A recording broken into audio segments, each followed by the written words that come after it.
Hi, we're here today with Mary from Comfort Keepers. Welcome. Thank you. Thanks.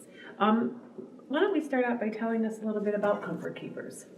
All right, Comfort Keepers actually is a franchise, and it started in Ohio.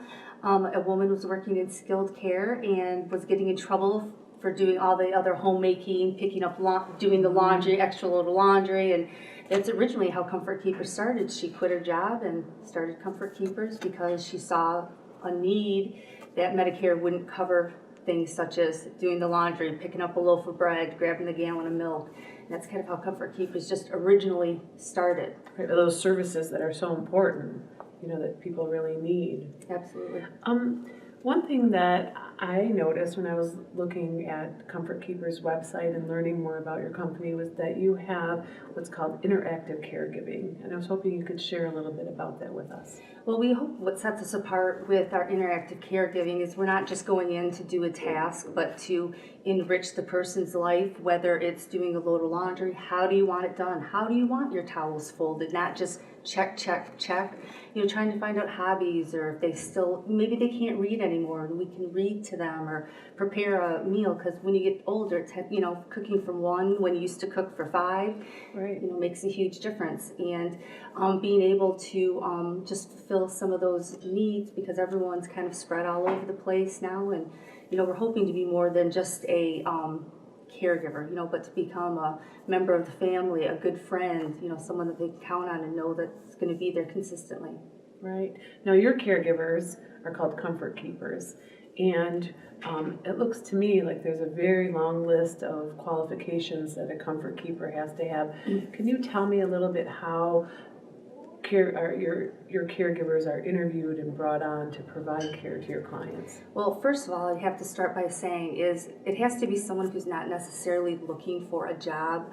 They have to have that feel good, give back component, but selflessness, being intuitive, being resourceful.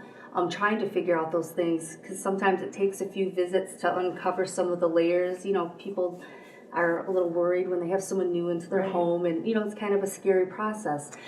We do an initial telephone screening to see if they're even eligible to come in for an interview. Then we do a first interview, then we do a second interview, and we have modules online that they do prior to make sure that they would be a fit for our company, because again, we're looking for that person willing to go a little bit above and beyond. Right. And speaking of above and beyond, maybe you could share with us an instance. I'm sure you have many of your caregivers, your Comfort Keepers, who go above and beyond for your clients. Well, like I said, I hope we do that on a daily basis. That's our goal. We tend to be a type of company that people don't know about us till we're in crisis, and we usually get that call at 5 o'clock on Friday. Hey, my mom's being discharged. They gave us a list of people to call, and we don't know what to do.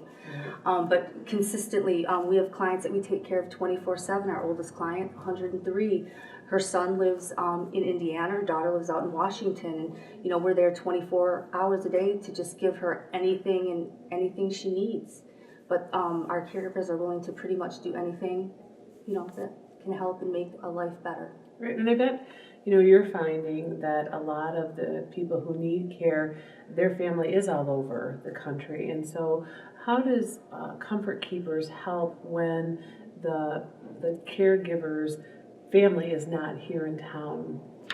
Well, usually we try to set up an initial meeting to get at least one family member there, because we want them to be comfortable. We hope they interview a couple of services to find out, what company will be the best fit for them. They can go online. We have all kinds of reference checks. We do the criminal background checks nationally. We do credit history, looking for any kind of blips that may happen. And you have to have a clean record, clean driving record, because we drive a lot of people around as well. Right. Now, you brought up a good point, which is, a lot of times when our parents or our loved ones are getting discharged and they get a list, here are companies to call. So there are, a lot of home care companies in Grand Rapids to choose from, but what would set Comfort Keepers apart from the competition? Well, we have a telephony system. We know where our caregivers are at all times. When they get to a client's home, they're able to punch in and punch out. So we know if a caregiver's even 5 minutes late, calling to find out where they are, did something happen. But usually it tends to be a case of, oh, I came in and we started talking right away. And so we're able to track our caregivers in that manner. And I think that's a peace of mind thing. Our clients, family members, if they live out of state, can go online. They can see who their caregiver is, who's going to be there for the whole week, and messages can happen interactively online as well. So at all times they can see what their Comfort Keeper is going to look like if they haven't been able to meet them yet here in person. Right. Well, thank you, Mary. Mary from Grand Rapids Comfort Keepers. Thanks for being here. Thank you. Thanks.